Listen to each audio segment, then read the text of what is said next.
Welcome once again to our episode, Sacrifices of Purpose, a Peace for the Day.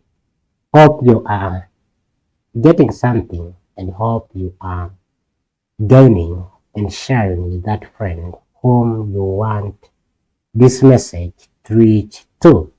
And we still thank you that you're following us. Today we are doing episode number 3.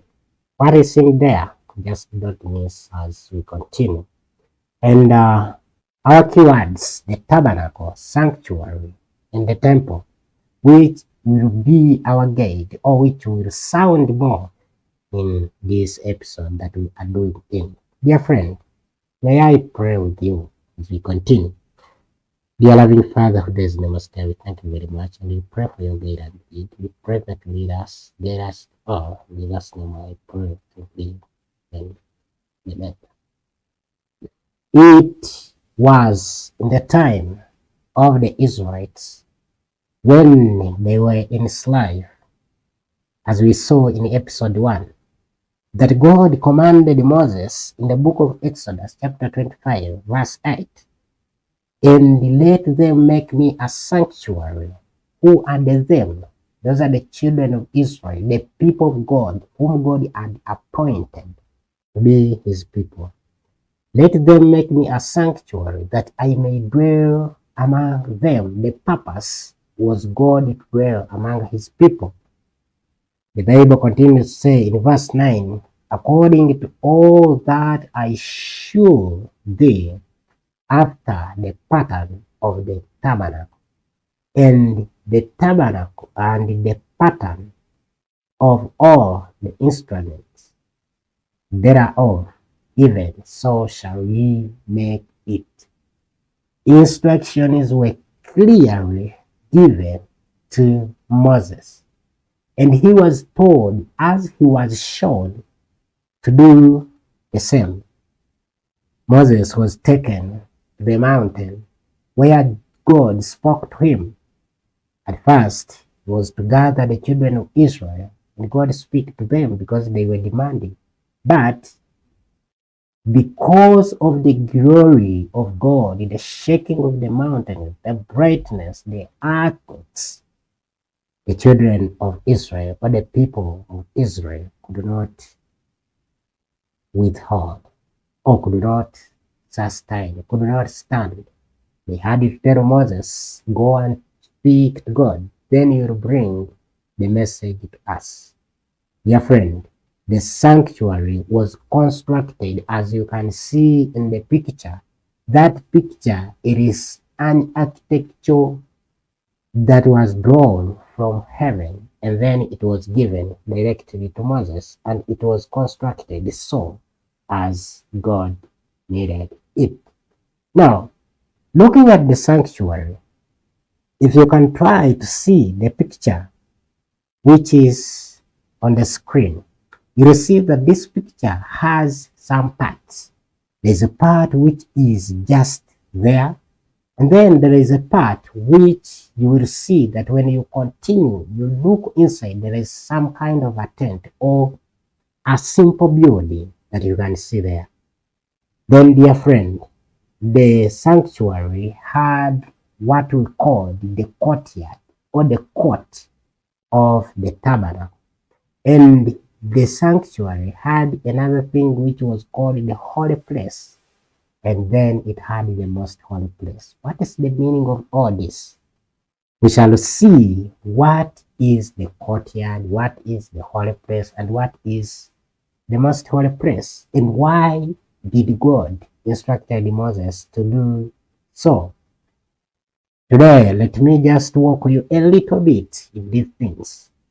And we have the outer court, which is, we have the outer court, and we have the gate, and we have the door. Now, in Exodus chapter 38, verse 9 through 20, and chapter 27, verse 9 through 19, it speaks of the court of the tabernacle. And the sacred tent was enclosed in an open space called the court, which was surrounded by hangings or screens of fine linen suspended from pillars of brass. The entrance to this enclosure was at the eastern end. It was closed by curtains of costly material and beautiful workmanship. Though inferior to those of the sanctuary, the hangings of the court being only about half as high as the walls of the tabernacle, the building could be plainly seen by the people without. In that, when you are outside, you see the court, as you can see on the screen. You see the court, but you are able to see the tabernacle inside. That inside part that you're seeing, that was the tabernacle. So the tent was made of brass, or the court of the tabernacle. It was made of brass. And though brass was not so much expensive as the things that were inside there, as we shall see.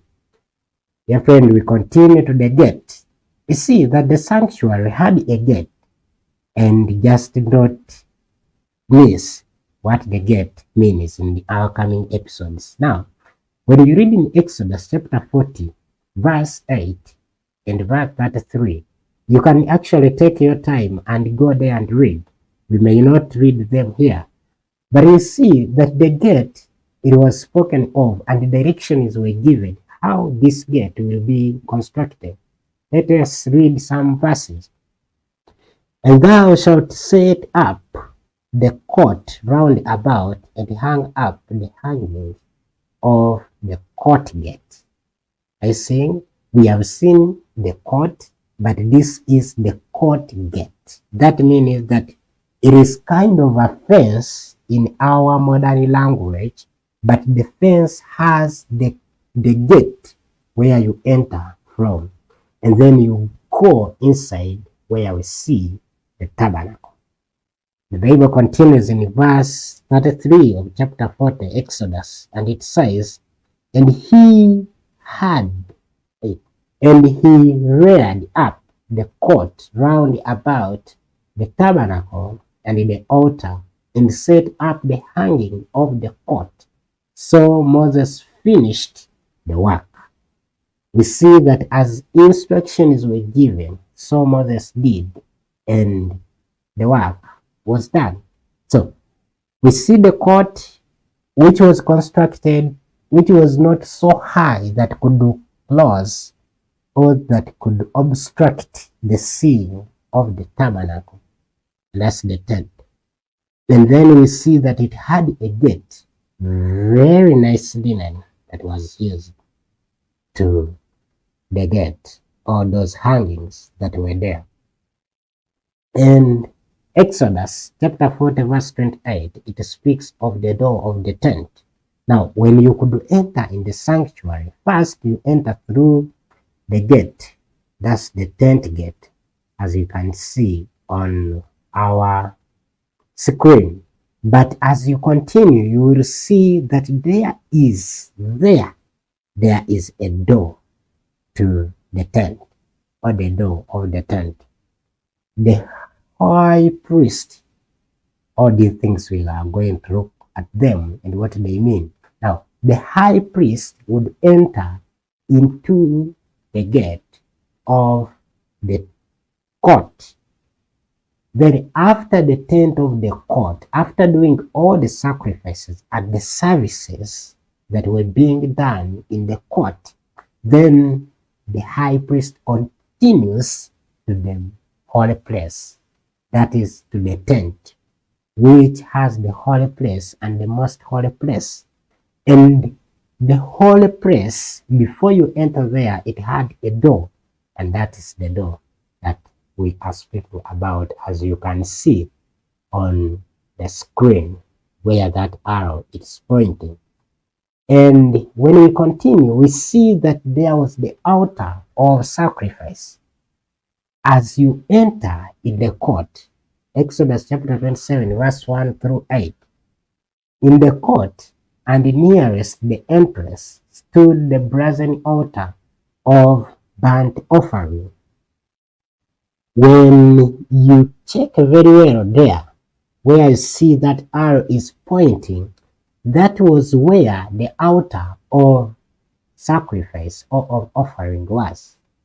The sinner could bring a lamb, enter in, it is slaughtered, sinner putting the hand on the head, the high priest takes the blood and to the horns of the altar, as we shall see, and then we see that that is the the altar of burnt offering where the sacrifice was left to be burnt. Upon this altar were consumed all the sacrifices made by fire unto the Lord, and its horns were sprinkled with the atoning blood. So we see that the altar of sacrifice and the gate of the tent and the door of the tent and the gate of the court all were instructed by the heavenly gate, so that they can be constructed as the pattern was given to Moses. As we continue, we shall get plan others as we go through what is inside this sanctuary or this building and what does it mean. May God bless you, and thank you very much for always following. We pray that you continue sharing the message with many. May we pray. Having Father who does in the most high, we thank you very much. We pray for you, guide and lead. In Jesus' name I pray and believe. Amen. Amen.